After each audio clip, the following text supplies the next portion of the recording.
Hello friends, welcome to the GTU studies. આજે હું તમને આ વિડીયો લેક્ચરની અંદર લીવરનો ન્યુમેરિકલ સોલ્વ કરતા શીખવાડીશ. લીવરમાં પણ ઘણા બધા ટાઈપ્સ આવે છે, જેમાંનો આજે હું બેલ ક્રેન્ક લીવરનો ન્યુમેરિકલ સોલ્વ કરતા શીખવાડીશ. અને આ એક જ લીવરનો ન્યુમેરિકલ પૂછાતો હોય છે, અને એ લીવરનો ન્યુમેરિકલ છે એ 7 માર્કમાં પૂછાય છે. અને એમાંથી પણ આપણે મે 15 અને નવેમ્બર 16માં પૂછાયેલો ન્યુમેરિકલ જ આજે હું તમને સોલ્વ કરીને દેખાડીશ, એટલે એક્ઝેક્ટ આઈડિયા આવી જાય કે કયા પ્રકારનો ન્યુમેરિકલ આવી શકે છે. તો સૌથી પહેલા તમારે આ ન્યુમેરિકલ જે પરફેક્ટ સમજવો હોય તો એના માટે design of bell crank lever અથવા એંગ્યુલર લીવર એ વિડીયો છે એ ખાસ જોઈ લેવો, જેની લિંક ડિસ્ક્રિપ્શનમાં પણ આપેલી છે અને ઉપર આઈ બટનમાં પણ આવતી છે. એ ડિઝાઇન જો તમે સમજેલી હોય તો જ તમને ન્યુમેરિકલ છે ફટાફટ અને સરખી રીતે પરફેક્ટ સોલ્વ કરતા આવડશે. ઓકે, તો હવે આપણે તમને આવડે જ છે એ થિયરી એ સમજીને આપણે આગળ વધીએ. તો સૌથી પહેલા એઝ યુઝ્યુઅલ હું જે કરાવું છું એ કે ક્વેશ્ચન કે રકમ વાંચીને કયા ચેપ્ટરના કયા ટોપિકનો ન્યુમેરિકલ છે એ ક્લિયર કરી લેવો, જેથી કરીને એક્ઝેક્ટ આઈડિયા આવી જાય કે કયા કયા ઇક્વેશનનો યુઝ કરવાનો છે. તો સૌથી પહેલું સેન્ટેન્સ વાંચું તો શું કહે છે? Design a right angle bell crank lever. કોની ડિઝાઇન કરવાની કીધી છે? રાઇટ એંગલ બેલ ક્રેન્ક લીવરની. એટલે કે આ જે ચેપ્ટર છે એ છે ડિઝાઇન અગેન્સ્ટ સ્ટેટિક લોડનું, જેમાં લીવર નામના ટોપિકમાં બેલ ક્રેન્ક લીવરની ડિઝાઇન છે એ કરીને આપવાની છે. અને બેલ ક્રેન્ક લીવર એટલે special type of angular lever, મેં તમને લીવરના ઇન્ટ્રોડક્શનમાં પણ કીધેલું છે. એટલે કે એંગ્યુલર લીવરના જે ઇક્વેશન આવે છે ડિઝાઇનના એ જ લાગુ પાડવાના છે. અલગ શું થાય એ હમણાં જણાવું. ઓકે, બાકીના જે ડેટા છે એ આપણે ડેટા વાંચતા જઈએ અને ડેટા ગીવન લખતા જઈએ અહીંયા. તો સૌથી પહેલા બેલ ક્રેન્ક લીવર જે છે એ કેવું દેખાતું હોય, એનો સાઈડ વ્યૂ ટોપ વ્યૂ કેવો આવશે, એની તમે ફિગર છે સમજેલી હોવી જોઈએ. અત્યારે તમને રાઈટ સાઈડ ઉપરના કોર્નરમાં એ ફિગર આવતી છે, ફરીવાર એ યાદ કરી લેજો. નો યાદ હોય તો એ વિડીયો જોઈ લેજો, એટલે તમને એની અંદર યાદ આવી જશે કે કયા કયા નોમેનક્લેચર છે એ આવતા હોય છે. તો સૌથી પહેલું એમાં આવે છે કે લીવર આપણે એક લોડને રાઇઝ કરાવવા માટે યુઝ કરતા હોઈએ છીએ એફર્ટ આપીને. તો એ લોડ કેટલો રાઇઝ કરાવવાનો છે એની વેલ્યુ આપેલી છે, to raise a load of 6 kilo newton at short arm. 6 kilo ન્યૂટનનો લોડ છે એ તમારે રાઇઝ કરાવવાનો છે, અને લોડને આપણે સિમ્બોલિક રિપ્રેઝન્ટ કરીએ છીએ ડબલ્યુ વડે, અને વેલ્યુ આપી છે 6 કિલો ન્યૂટન, જેને આપણે એસઆઈ યુનિટમાં ન્યૂટનમાં કન્વર્ટ કરી દઈએ એટલે થઈ જશે 6000 ન્યૂટન. ઓકે, સેકન્ડ ડેટા જોઈએ. The length of the short and long arms of a lever are 90 mm and 540 mm respectively. Short arms અને લોંગ આર્મની બેની લેન્થ આપી છે, અને આપણને ખબર છે લીવરમાં ટોટલ 2 આર્મ આવે. ફરીવાર તમને એક ફોટો દેખાતો હોય છે, એક હોય એફર્ટ આર્મ અને એક હોય લોડ આર્મ. એમાં ઓલવેઝ જે લોડ આર્મની જે લેન્થ હોય છે એ હંમેશા ઓછી હોય છે, યાદ રાખી લેજો. એટલે આ બેમાંથી વેલ્યુ કઈ વેલ્યુ એફર્ટ આર્મની અને કઈ વેલ્યુ લોડ આર્મની નથી લખેલું, ખાલી શોર્ટ અને લોંગ આર્મ જ કીધા છે. તો જે ઓછી વેલ્યુ હોય એ લોડ આર્મની વેલ્યુ થશે, એટલે આપણે રિપ્રેઝન્ટ કરીએ છીએ LW વડે, એટલે એ થઈ જશે 90 mm. અને જે વધારે વેલ્યુ છે એ થઈ જશે એફર્ટ આર્મની લેન્થ, જેને આપણે LP વડે બતાવીએ છીએ, એ થઈ જશે 540 mm. અને મેં પહેલા પણ કીધું હતું એમ કે FMD ની અંદર કોઈ પણ ચેપ્ટરમાં જેટલા આ રીતના ડેટા હોય લેન્થ રિલેટેડના, એ બધા ડેટા મીટરમાં લેવાના નથી, મિલીમીટરમાં જ લેવાના, અને એને મિલીમીટરમાં જ રાખવાના, કન્વર્ટ કરવાના નહીં. એટલે એમને એમ રાખીને હવે આપણે આગળ વધીએ. તો નેક્સ્ટ ડેટા આપ્યા છે, the lever and the pins are made of steel. એટલે કે લીવર અને પિન બંને એક જ મટીરિયલમાંથી બનેલા છે, સ્ટીલમાંથી. The permissible stresses of steel are 80 newton per millimetre square. Permissible stress કોની અંદર માટેના છે? ટેન્શનની અંદરના 80 newton millimetre square in tension. અને કોના માટે છે? સ્ટીલ માટે. અને સ્ટીલમાંથી લીવર અને પિન બંને બનેલા છે, એટલે બંને માટેનો ડેટા આપેલો છે. અને પરમિસિબલ ટેન્સાઇલ સ્ટ્રેસ એટલે સિગ્મા ટી જે આપેલો છે 80 ન્યૂટન પર mm સ્ક્વેર, અને ન્યૂટન પર mm સ્ક્વેરમાં જ જોવે છે. જો એ પાસ્કલ કે મેગા પાસ્કલમાં આપ્યું હોત તો એને આપણે આમાં કન્વર્ટ કરવું પડે, પણ આમાં જ આપેલું છે એટલે કોઈ પ્રોબ્લેમ છે નહીં. નેક્સ્ટ ડેટા છે 40 ન્યૂટન પર mm સ્ક્વેર ઇન શિયર. એટલે કે પરમિસિબલ શિયર સ્ટ્રેસ આપેલો છે ટાઉ, અને એની વેલ્યુ છે 40 ન્યૂટન પર mm square. And next data is and 10 newton પર mm સ્ક્વેર ઇન બેરિંગ. એટલે કે આ તમને બેરિંગ સ્ટ્રેસ એવું કોઈ આવતું જ નથી, બેરિંગ પ્રેશર આવે છે. એટલે બેરિંગ પ્રેશરનો સિમ્બોલ આપણે કહીએ છીએ પીબી અને એની વેલ્યુ આપેલી છે આ 10 ન્યૂટન પર mm સ્ક્વેર. તો આ પ્રેશર અને સ્ટ્રેસની બધી વેલ્યુ ન્યૂટન પર mm સ્ક્વેરમાં આપણે જોઈએ છે અને એ આપેલી છે. પછી એવું કીધું છે assume the cross section of the lever as rectangular. લીવરનું ક્રોસ સેક્શન છે જે લાસ્ટ સ્ટેપ છે આ ડિઝાઇનનું, જેમાં આપણે ક્રોસ સેક્શન ફાઇન્ડ કરવાના છીએ. એ ક્રોસ સેક્શન ફાઇન્ડ કરતી વખતે ધ્યાન રાખવું પડશે કેવો શેપ કીધો છે, રેક્ટેન્ગ્યુલર શેપ કીધો છે, જેની અંદર ડેટા આપેલા છે કે depth as 3 times the thickness. જે સેક્શન છે લીવરનો એની જે ડેપ્થ છે જેને આપણે h કહી દઈએ, એ ડેપ્થ તમારે થિકનેસ કરતા 3 ગણી લેવાની છે. 3 times 2 thickness એટલે કે 3 into t જેટલી લેવાની છે. એટલે હાઇટ જે છે ડેપ્થ એ તમારે લેવાની છે 3 into t જેટલી. અને રેક્ટેન્ગ્યુલર 3 ડાયમેન્શનલ હોય એટલે એક એની ઊંચાઈ હોય હાઇટ અથવા ઊંડાઈ, એક એની થિકનેસ હોય t અને એક એની વિડ્થ હોય b. પણ વિડ્થના કોઈ ડેટા નથી આપ્યા તો જનરલી જ્યારે પણ યાદ રાખજો લીવરનો ક્રોસ સેક્શનલ રેક્ટેન્ગ્યુલર કહેવામાં આવે ત્યારે આપણે જો વિડ્થના ડેટા ન આપ્યા હોય તો વિડ્થ અને થિકનેસ બંને સેમ લેવાનું છે. આ એક એઝમ્પશન કરીને ઓલવેઝ ચાલુ પડશે. ઓકે, તો આટલા ડેટા છે આઈ હોપ ક્લિયર છે. હવે આપણે ન્યુમેરિકલમાં સ્ટેપ બાય સ્ટેપ વધીએ. એના માટે ફરીવાર કહી દઉં, ડિઝાઇન વાળો વિડીયો જોયેલો હોય છે તો સ્ટેપ યાદ હશે. આટલા ડેટાની ખાલી વેલ્યુ મૂકવાની છે. તો હવે આપણે ફર્સ્ટ સ્ટેપ સ્ટાર્ટ કરીએ ડિઝાઇનનું. Design of angular lever. Angular લીવરમાં બેલ ક્રેન્ક લીવર છે એ ખાસ સ્પેશિયલ લીવર છે. શું કામ? કારણ કે એમાં આ પહેલું કાઢી નાખું, થીટા છે એ એંગ્યુલર લીવરમાં કેટલો કીધો તો 180 કરતા ઓછો કોઈ પણ જ્યારે થીટા પર્ટિક્યુલર 90 ડિગ્રી હોય ત્યારે એ એંગ્યુલર લીવરને સ્પેશિયલ એંગ્યુલર લીવર કહેવાય, જેને નામ આપણે આપીએ છીએ બેલ ક્રેન્ક લીવર. એટલે બેલ ક્રેન્ક લીવરમાં થીટા છે એની વેલ્યુ કેટલી લેશું? 90 ડિગ્રી. એક આ ડેટા ગિવનમાં નહીં આપ્યું હોય આપણે આ કન્સિડર કરવાનું થશે. ઓકે, આટલું ખબર પડી ગઈ. હવે આપણે ફર્સ્ટ સ્ટેપ સ્ટાર્ટ કરીએ. First step is the determination or calculation of effort, જેને આપણે P વડે બતાવીએ છીએ. અને એના માટે ફલ્ક્રમ પિન ઉપર જે બે મોમેન્ટ લખતી હોય એ બે મોમેન્ટની વેલ્યુ સરખી થાય છે એવું આપણે બેલેન્સ કરવા માટે લઈએ છીએ, જે મેં ડિઝાઇનમાં સમજાવેલું છે. એટલે આ ઇક્વેશન એમાં લાગુ પડશે. એફર્ટ દ્વારા પ્રોડ્યુસ થતી મોમેન્ટ P into LP અને લોડ દ્વારા પ્રોડ્યુસ થતી મોમેન્ટ L into LW એ બે સેમ થશે. અને આની અંદર LP ની વેલ્યુ આપેલી છે, W ની આપેલી છે, LW ની આપેલી છે. તો ઘટે છે શું? ખાલી આપણે જે ફાઇન્ડ કરવાનું છે P. એટલે P into LP is equal to 540 આપેલું છે, લોડ આપેલો છે 6000 અને LW આપેલું છે 90. એટલે P ની વેલ્યુ તમને મળી જશે 1000 ન્યૂટન. એટલે કે એફર્ટ આપણે કેટલી આપવી પડશે? 1000 ન્યૂટન જેટલી આપવી પડશે. ત્યારે લોડ કેટલો રાઇઝ થશે? એમાંથી 6000 ન્યૂટન જેટલો લોડ રાઇઝ થશે. ઓકે, હવે આ હતું ફર્સ્ટ સ્ટેપ. સ્ટેપ બહુ જ ઈઝી છે એટલે જ ન્યુમેરિકલ આમાં 7 માંથી 7 આવે છે અને બહુ જ ઈઝી પડે છે ન્યુમેરિકલ. તો સેકન્ડ છે કેલ્ક્યુલેશન ઓફ ફલ્ક્રમ રિએક્શન અથવા determination of fulcrum reaction force. Reaction force છે એને આપણે RF વડે બતાવીએ છીએ અને એનું ઇક્વેશન પાયથાગોરસ રૂલ પ્રમાણે મેં ડિફાઇન કરેલું છે ડિઝાઇનની અંદર ઇક્વેશનમાં. તો એ જે ઇક્વેશન છે એ ડાયરેક્ટ લખી દઉં. RF is equal two under route P square plus W square plus 2PW cos theta. આ એંગ્યુલર લીવર માટે છે, પણ એમાં થીટાની વેલ્યુ કેટલી મૂકવાની છે? 90 ડિગ્રી, કારણ કે બેલ ક્રેન્ક લીવર કીધું છે અને એ પણ રાઈટ એંગલ. જો રકમ વાંચો ફર્સ્ટ સેન્ટેન્સમાં જ કીધું હોય છે.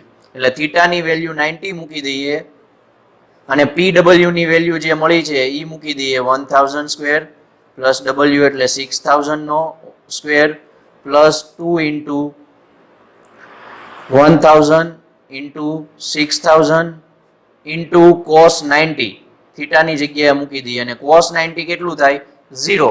એટલે આ જે પ્લસ પછીની ત્રીજી ટર્મ્સ છે હું અહીંયા અંડરલાઈન કરી દઉં તમને, એ આખી 0 થઈ જશે કારણ કે cos 90 થશે 0. તો બાકીની જેટલી વેલ્યુ વધે છે એ ઉપરથી આન્સર લાવીને અંડર રૂટ કરશો એટલે જે RF છે એ આવો મળશે 6082 76 ન્યૂટન. રિએક્શન ફોર્સ છે એટલે એનો યુનિટ ન્યૂટન આવશે, યાદ રાખજો. તો આ છે second step, fulcrum રિએક્શનની value. Okay, આ પણ સિમ્પલ સ્ટેપ છે. હવે આપણે થર્ડ સ્ટેપની અંદર જઈએ. થર્ડ સ્ટેપ શું હતા? તો એંગ્યુલર લીવરના અથવા બેલ ક્રેન્ક લીવરના જે મેઇન 3 પાર્ટ્સ કહેવાય, જેમાંનો પહેલો પાર્ટ છે ફલ્ક્રમ પિન. તો ફલ્ક્રમ પિનના ડાયમેન્શન મેળવવાના છે, જેમાં 2 ડાયમેન્શન આવશે. કયા કયા? એક diameter of fulcrum pin D અને એક length of fulcrum pin LB, supporting length જેને કહેવાય. તો આ 2 ડાયમેન્શન તમારે ફાઇન્ડ કરવાના છે આની અંદરથી, ફલ્ક્રમ પિન ઉપરથી. તો એના માટે પાછા 2 ટાઈપના સ્ટ્રેસ છે કન્સિડર કરવામાં આવે છે. 2 ટાઈપના સ્ટ્રેસ. સ્ટ્રેસ એટલે કે એક તો સ્ટ્રેસ નો કહેવાય, પણ એક કન્સિડર કરવાનું છે બેરિંગ પ્રેશર. મેઇનલી તમારે આ 2 ડાયમેન્શન છે બેરિંગ પ્રેશરની વેલ્યુ ઉપરથી ફાઇન્ડ કરવાના. અને ઈ જે ડાયમેન્શન મળે છે એ કરેક્ટ છે કે ઇનકરેક્ટ, ઈ તમારે ફાઇન્ડ કરવાનું છે ડાયરેક્ટ શિયર સ્ટ્રેસની વેલ્યુ ફાઇન્ડ કરીને. ડાયરેક્ટ શિયર સ્ટ્રેસની વેલ્યુ કઈ રીતે ફાઇન્ડ થાય એવું હમણાં કહું. પહેલા આપણે બેરિંગ પ્રેશર ઉપર ફોકસ કરીએ કે બેરિંગ પ્રેશર ઉપરથી આ 2 ડાયમેન્શન ફાઇન્ડ કરવાના છે. તો બેરિંગ પ્રેશરની જે ઇક્વેશનની વેલ્યુ છે એ કેટલું આવે? તો RF into LB into D into bearing pressure.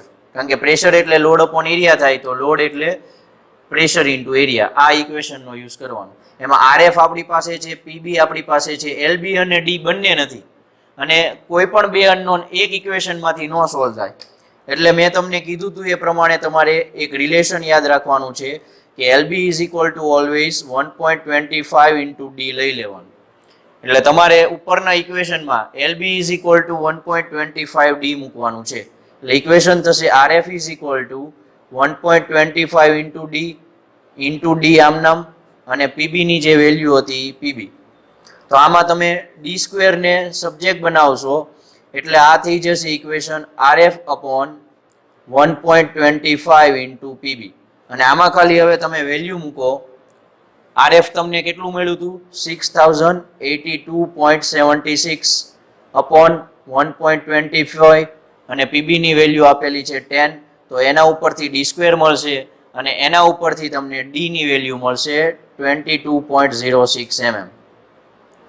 અને અગેન ડાયામીટર છે એ જ્યારે પણ આપણે આવ્યું છે ત્યારે મેં કીધું એ પ્રમાણે પોઈન્ટમાં ન હોય એટલે રાઉન્ડ ફિગર લઈ લઈએ 23 mm. આ ડાયામીટર તમને મળી ગયો, diameter of fulcrum pin. Final answer પણ કરેક્ટ છે કે ઇનકરેક્ટ હમણાં ચેક કરી. પણ ડાયામીટર મળી ગયા પછી આપણે supporting length of fulcrum pin LB find કરવાની. જે રિલેશન લીધું 1.5 ઇન્ટુ ડી કરીને એના ઉપરથી ડી ની વેલ્યુ મૂકો એટલે LB મળશે 28.75. અને અગેન સપોર્ટિંગ લેન્થ તે રાઉન્ડ ફિગરમાં લેવી પડશે, પોઈન્ટમાં નહીં ચાલે એટલે એ થઈ જશે LB is equal two 29 mm. હવે આ 2 ડી અને LB આ બંને ડેટા છે કરેક્ટ મળ્યા કે ઇનકરેક્ટ એ તમારે ચેક કરવાનું છે. તો એ કરેક્ટ મળ્યા કે ઇનકરેક્ટ એના માટે તમારે એ બંને ઉપરથી ડાયરેક્ટ શિયર સ્ટ્રેસ કેટલો પ્રોડ્યુસ થાય એ ફાઇન્ડ કરવાનું. જેના માટે ઇક્વેશન આવશે RF is equal to 2 times diameter of fulcrum pin ના ઉપરથી એનો એરિયા અને ઇન્ટુ શિયર સ્ટ્રેસ. આમાં શિયર સ્ટ્રેસ તમારે ફાઇન્ડ કરવાનું છે, યાદ રાખજો, એને સબ્જેક્ટ બનાવો. એટલે એ થઈ જશે equation RF upon 2 into π/4 into D square. તો આમાં RF અને ડી ની વેલ્યુ મૂકો. RF આપણને મળતું હતું 6082.76 અપોન 2 ઇન્ટુ π/4 ઇન્ટુ ડાયામીટર આપણને મળ્યો છે 23. બસ તો હવે ટાઉની વેલ્યુ ફાઇન્ડ કરો. તો ટાઉ મળે છે 7.32 ન્યૂટન પર mm સ્ક્વેર. એને રાઉન્ડ ફિગરમાં ન ફેરવવાનું હોય. અને આ કેવી રીતે ચેક કરવો કે ટાવ છે કરેક્ટ મળ્યો કે ઇનકરેક્ટ? તો આ જે ટાવની વેલ્યુ છે એ આપણને પરમિસિબલ શિયર સ્ટ્રેસ આપેલો છે એની હારે કમ્પેર કરવાની. રકમ ફરીવાર દેખાડી દઉં. પરમિસિબલ શિયર સ્ટ્રેસ કેટલો આપેલો છે? 40 ન્યૂટન mm સ્ક્વેર. એટલે જે આપેલો એની કરતા વેલ્યુ ઓછી મળવી જોઈએ, અને એ ઓછી જ છે. 40 ન્યૂટન mm સ્ક્વેર કરતા આપણને આ મળી કેટલી ઓછી છે. એટલે આપણે કહી શકાય કે આપણને જે ડાયમેન્શન મળ્યા હતા એ કરેક્ટ છે.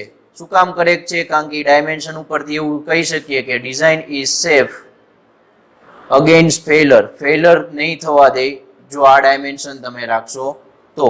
એટલે આ પ્રમાણે તમારે ફલ્ક્રમ પિનનું થર્ડ સ્ટેપ છે એ કરવાનું છે. પહેલા ફાઇન્ડ કરવાનું અને પછી ચેક કરવાનું કે કરેક્ટ છે કે ઇનકરેક્ટ. રેડી? હવે આપણે જોઈએ ફોર્થ સ્ટેપ. ફોર્થ સ્ટેપ છે બીજો કયો મેઇન પાર્ટ્સ આવે? Boss of the lever. એટલે બોસ ઓફ ધી લીવરનો ડાયામીટર ફાઇન્ડ કરવાનો અને બોસ ઓફ ધી લીવરના ડાયામીટરને આપણે કહીએ છીએ ડીઓ. રિયલમાં જોવા જાવ તો એમાં 2 ડાયમેન્શન આવશે.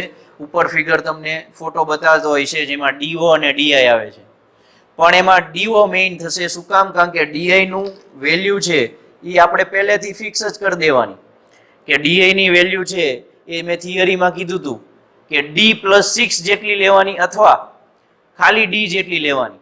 જો રકમમાં કાંઈ ન કીધું હોય તો આપણે કંઈક એઝ્યુમ કરી લેવાનો કે ત્યાં આપણે બુશ રાખીએ છીએ. બુશ ન હોય તો ખાલી ડી જેટલું લેવાનું, D is equal two D. પણ બુશ રાખેલું છે અને બુશ જે પ્રમાણે રાખીએ એ પ્રમાણે ઓલવેઝ D+6 લેવાનું. તો D+6, ડી એટલે 23 અને +6 કરો એટલે ડીઆઈ ની વેલ્યુ બહુ જ સિમ્પલ રીતે મળી જશે 29 mm. હવે ડીઆઈ મળી જાય એટલે બસ ડીઓ મેળવવાનું છે. તો એના માટે એક ઇક્વેશન આવે છે કે બોસ ઉપર બેન્ડિંગ સ્ટ્રેસ પ્રોડ્યુસ થતો હોય એનું ઇક્વેશન છે sigma b is equal to my/i. એમાં આપણે દરેકની વેલ્યુ છે એ મૂકતા જઈએ ઇક્વેશન વાઇઝ. તો m અત્યારે આમ નામ રાખીએ, y થશે DO/2 અને i નું ઇક્વેશન છે એ થશે LB into બ્રેકેટમાં DO³ minus DI³ અને અપોન 12. આવું કંઈક ઇક્વેશન થશે. રેડી? એમાં આપણને કઈ કઈ વેલ્યુની જરૂર પડે છે? તો સિગ્મા બી, કેપિટલ M અને DI અને LB, DO આપણે ફાઇન્ડ કરવાનું છે. તો આપણી પાસે સિગ્મા બી એટલે શું થઈ ગયું? એ પરમિસિબલ ટેન્સાઇલ સ્ટ્રેસ જ તે. ટેન્શનની અંદર જે પરમિસિબલ સ્ટ્રેસ હોય ને એટલો જ બેન્ડિંગની અંદર હોય એવું કન્સિડર ઓલવેઝ કરવાનું છે. આ ચેપ્ટરમાં જ નહીં, ઘણા બધા ચેપ્ટરમાં એવું આવતું હોય છે. રેડી? એટલે સિગ્મા બી તો આપણને ખબર છે, LB આપણને ખબર છે, હમણાં જ આપણે લાસ્ટ સ્ટેપમાં મેળવ્યું. DI અહીંયા ઉપર મેળવ્યું, M આપણી પાસે નથી તો M ની વેલ્યુ ફાઇન્ડ કરવી પડે. અને M એટલે મોમેન્ટ જે આપણે પહેલા જ લીધી હતી. કાં તો W ઇન્ટુ LW લઈ લો, કાં P ઇન્ટુ LP લઈ લો. 1000 ઇન્ટુ 540 એટલે M ની વેલ્યુ થશે 5.4 into 10⁵ newton into metre. Okay, sorry, millimetre. તો આ છે એ તમને M ની વેલ્યુ મળી ગઈ. હવે આ M ની વેલ્યુ ઉપરથી તમારે નેક્સ્ટ ડેટા ફાઇન્ડ કરવાનો છે.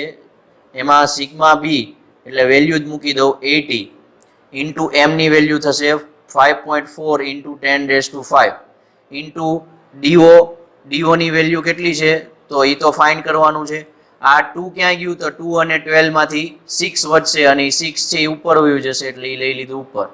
LB ની વેલ્યુ મને મળેલી છે 29, સોરી તો DI ની વેલ્યુ છે. ઓકે, LB ની વેલ્યુ પણ 29 જ મળે છે. ઇન્ટુ બ્રેકેટમાં DO³ આમ નામ રહેશે અને માઇનસ DI 29 નો ક્યુબ. હવે આમાં જુઓ તો DO³ આરે આ 29 નો ક્યુબ છે બ્રેકેટમાં કમ્બાઈન કરેલો છે. એટલે પહેલા આપણે એને આ બાજુ લઈ જઈને સબ્જેક્ટ બનાવીએ. DO³ માઇનસ 29 નો ક્યુબ અને ઇઝ ઇક્વલ ટુ અહીંયા રાખીએ 5.4 into 10⁵ into 6 into DO upon 29 into 80. આ રાઈટ સાઈડનું સોલ્વ કરો. આ બ્રેકેટમાં આનો ક્યુબ કરીને ઓપન કરો એટલે DO³ સમથિંગ અને અહીંયા DO વાળું કંઈક વધશે.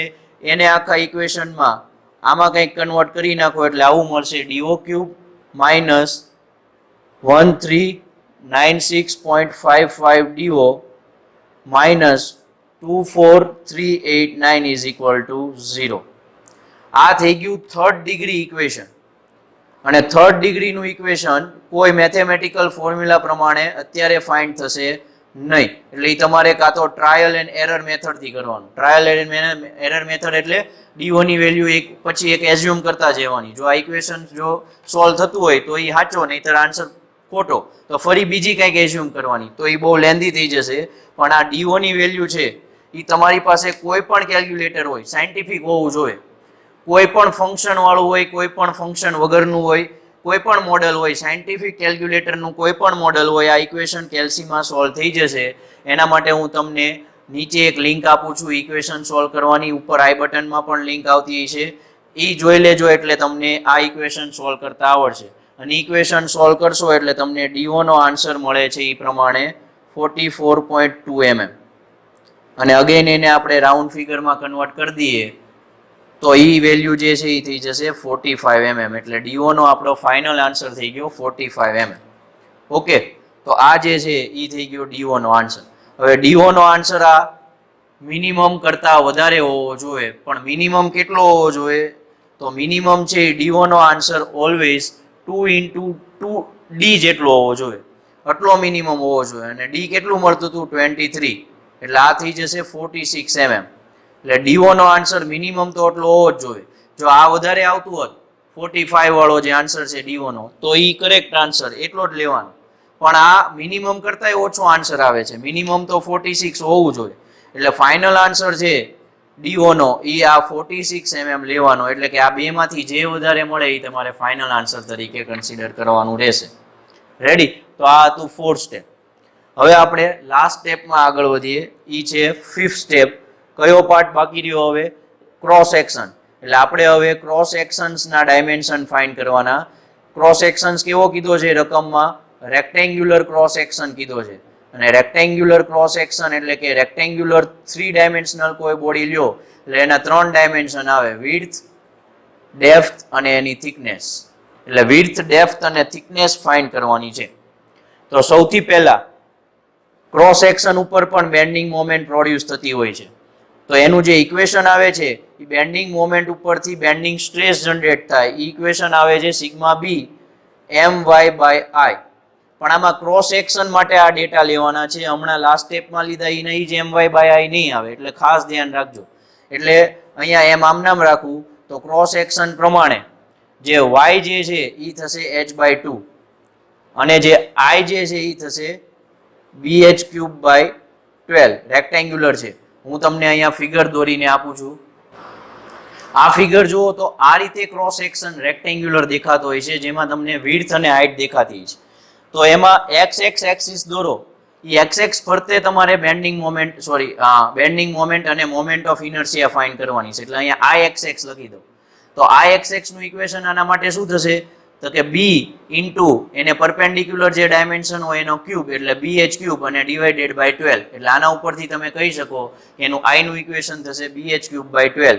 આમાં તમે h કેન્સલ કરાવી દો, 2 માંથી 12 કેન્સલ કરાવી દો, એટલે 6m અને છેદમાં વધશે bh². એટલે ટૂંકમાં આમાં તમારી પાસે m નો આન્સર છે એ હોવો જોઈએ, તો તમારું આગળ કેલ્ક્યુલેશન વધશે. તો એ આપણે પહેલા m ની વેલ્યુ ફાઇન્ડ કરીએ. તો m ની જે વેલ્યુ છે એ અગાઉ આવતી હતી એવી નહીં આવે, પણ એના માટે p effort into effort arm minus effort પિનના જે ડાયામીટર હોય /2 કરીને માઇનસ કરવાનું, એટલે કે એની રેડિયસ. એટલે આવી કંઈક મોમેન્ટ ક્રિએટ થશે. એટલે p ની વેલ્યુ આવતી હતી 1000, lp ની વેલ્યુ આપેલી હતી 540, માઇનસ DO નો આન્સર જે મળ્યો 46/2 મૂકો. એટલે m નો આન્સર છે એ મળે છે 5.175 ઇન્ટુ 10⁵ ન્યૂટન ઇન્ટુ મિલીમીટર. આ m ની વેલ્યુ છે એ ક્યાં મૂકવાની છે તમારે? આ ઇક્વેશનની અંદર, સિગ્મા b ના ઇક્વેશનની અંદર. તો સિગ્મા b એટલે મને ખબર છે 80 આપેલું છે, તો અત્યારે હું મૂકી દઉં 80. ઓકે, પછી 6 ઇન્ટુ m મળ્યું એ 5.175 ઇન્ટુ 10⁵ અપોન bh². b અને h બંને અનનોન છે, અને અગેન એક ઇક્વેશનમાંથી બે અનનોન નો ફાઇન્ડ થાય, પણ b અને h નું એક રિલેશન છે. કયું? રકમમાં જઈએ. b ઇઝ ઇક્વલ ટુ શું કીધું છે? t. b is equal two t લેવાનું છે, અને h ઇઝ ઇક્વલ ટુ શું મૂકવાનું છે? 3t. એટલે b ની જગ્યાએ હું t મૂકી દઉં અને h ની જગ્યાએ 3t મૂકી દઉં, એટલે એક જ અનનોન થઈ જશે t. એટલે અહીંયા હું b ની જગ્યાએ t મૂકી દઉં અને h ની જગ્યાએ 3t મૂકી દઉં, એટલે 3t². ઓકે, તો આની અંદર હવે હું આગળ સોલ્વ કરું એટલે મને કંઈક t³ છે એ અહીંયા મળશે, અને એને સબ્જેક્ટ બનાવીને ફાઇનલ આન્સર લાવું તો એ મળશે 4308.33. અને t³ છે એટલે એનો હવે હું થર્ડ રૂટ લઈ લઉં, એટલે t નો આન્સર મને મળશે 16.26 mm.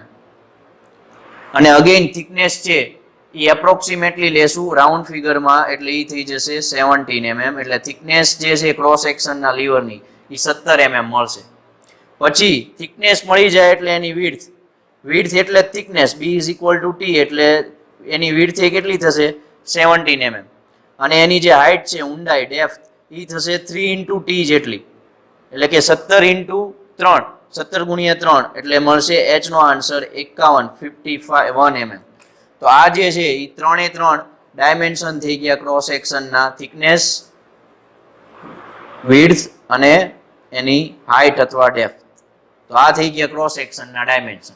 જો તમે અહીંયા ક્રોસ સેક્શન છે રેક્ટેન્ગ્યુલર ની જગ્યાએ અલગ કીધું હોય, સર્ક્યુલર કીધું હોત, તો અહીંયા મોમેન્ટ ઓફ ઇનર્શિયા છે એ ફરી જાય π/64 × d⁴ આવે સર્કલની. યાદ આવી જોઈએ, થર્ડ ચેપ્ટરમાં સ્ટડી કરી ગયા.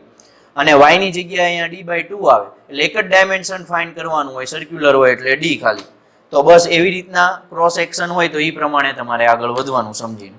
ઓકે, તો આ હતું લાસ્ટ સ્ટેપ. અહીંયા ન્યુમેરિકલ પૂરો. તો 7 માર્કમાં મેં સમજાવવામાં લગભગ 25 મિનિટ્સ જેવું કર્યું, પણ તમે 1-2 વાર પ્રેક્ટિસ કરશો એટલે કેલ્ક્યુલેશન છે એ વિધિન 12 to 13 મિનિટ્સ થઈ જશે. આ મારો એક્સપિરિયન્સ છે. તો આટલા મિનિટમાં 7 માર્કનો ન્યુમેરિકલ બહુ સારો પડે અને કોઈ જાતનું વધારે ટ્વિસ્ટ નથી હોતું. એટલે આ ન્યુમેરિકલ છે ખાસ કરજો. અને સમજાણું હોય તો વિડીયોને લાઇક કરો, શેર કરો એન્ડ સબસ્ક્રાઇબ કરો GTU Studies channel. And for more material you can visit our website and Telegram channel. Thank you.